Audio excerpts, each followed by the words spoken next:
বাংলাদেশের রাজনীতির ইতিহাসের অন্যতম প্রভাবশালী দুই ব্যক্তিত্ব বেগম খালেদা জিয়া ও তারেক রহমান। একজন মা, অন্যজন তার সন্তান। কিন্তু দীর্ঘ ১.৫ শতকেরও বেশি সময় ধরে রাজনৈতিক প্রতিহিংসা আর আইনি জটিলতায় তারা একে অপরের কাছে বিচ্ছিন্ন।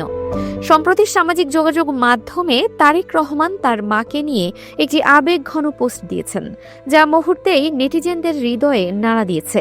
এই বার্তায় ফুটে উঠেছে কেবল একজন রাজনৈতিক নেতার কথা নয়, বরং একজন বিভাগী সন্তানের আকুতি, যে বছরের পর বছর ধরে তার অসুস্থ মায়ের সান্নিধ্য থেকে বঞ্চিত। তারেক রহমান তার পোস্টে স্মৃতিচারণ করেছেন সেই দিনগুলোর কথা, যখন তিনি তার মায়ের ছায়াতলে বেড়ে উঠেছিলেন। বিশেষ করে গত কয়েক বছরে বেগম খালেদা জিয়ার শারীরিক অবস্থার অবনতি এবং কারাগারে কাটানো দিনগুলো তাকে গভীরভাবে ব্যথিত করেছে। প্রবাসে থেকেও প্রতিনিয়ত মায়ের শারীরিক অবস্থার খবর নেওয়া এবং তার সুচিকিৎসার জন্য আকুতি জানানো তারেক রহমানের রুটিন হয়ে দাঁড়িয়েছে।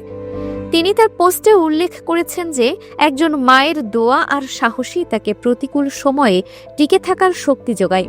মা ছেলের এই সম্পর্কের মানবিক দিকটি এখন রাজনৈতিক আলোচনার ঊর্ধ্বে গিয়ে সাধারণ মানুষের আবেগকেও স্পর্শ করেছে। বর্তমানে উন্নত চিকিৎসার জন্য বিদেশে যাওয়ার অপেক্ষায় থাকা খালেদা জিয়ার পাশে থাকতে না পারার যে যন্ত্রণা, তা তারেক রহমানের প্রতিটি শব্দে স্পষ্ট ছিল। তিনি দেশবাসীর কাছে তার মায়ের জন্য দোয়া চেয়েছেন। রাজনৈতিক বিশ্লেষকদের মতে তারেক রহমানের এই বার্তা যেমন রাজনৈতিকভাবে কর্মীদের উজ্জীবিত করছে, তেমনি এটি তার ব্যক্তিগত জীবনের এক অপূরণীয় অভাবকেও সামনে নিয়ে এসেছে।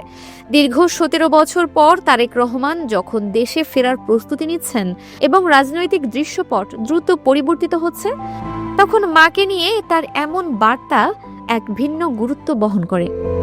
দেশের সাধারণ মানুষও মা ও ছেলের এই দীর্ঘ বিচ্ছেদকে মানবিক দৃষ্টিতে দেখছেন। মায়ের অসুস্থতা আর ছেলের নির্বাসন, এই দুইয়ের মাঝে দাঁড়িয়ে তারেক রহমানের এই পোস্টটি কেবল একটি স্ট্যাটাস নয়, বরং এটি এক সন্তানের নিরন্তর অপেক্ষার দলিল। সামাজিক যোগাযোগ মাধ্যমে হাজার হাজার মানুষ এই পোস্টে মন্তব্য করেছেন এবং বেগম খালেদা জিয়া দ্রুত সুস্থতা কামনা করেছেন। রাজনীতির হিসেব নিকেশ চলতেই থাকবে, কিন্তু মা আর সন্তানের এই শাশ্বত বন্ধন সবসময় অন্য সবকিছুর ঊর্ধ্বে। তারেক রহমানের এই আবেগঘন বার্তা আমাদের মনে করিয়ে দেয় যে ক্ষমতার লড়াইয়ের অন্তরালে প্রতিটি মানুষেরই থাকে একটি সাধারণ ও আবেগপ্রবণ হৃদয়। Multimedia desk, Dinajpur TV.